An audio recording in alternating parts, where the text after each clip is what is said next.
The working group sort of formed back in around 2013 at the Ouyen Lake site here after trying to get recreational water back into the northern Mallee after we were piped in about 2000. So the working group identified a real lack in recreational environmental water in the area, and we've been working hard ever since to try and, I suppose, right the little bit of wrong that happened back in 2000 when it was piped. I mean, when it got piped, it's the best thing that's ever happened for the Mallee. Guaranteed that we had water, but it left generations of kids actually without the opportunities to fishing and swimming and doing the stuff that we all grew up with for almost a century.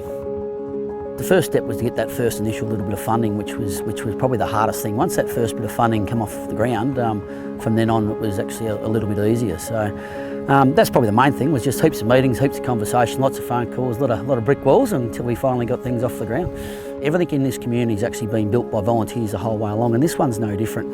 The community worked very hard. There's been thousands and thousands of hours put in, plus machinery. I think the in-kind that was reported to state and federal government was just short of $4 million in the last 5 or 6 years worth of in-kind, which is, for a small community of around 1,000 people, is an absolute huge commitment from the town and a big buy-in from the town to get it off the ground. And it's certainly, the community use it and they love it, and they can see the potential with tourism and extra dollars in the town, and bringing the young kids back to our community. And there's just no end to that.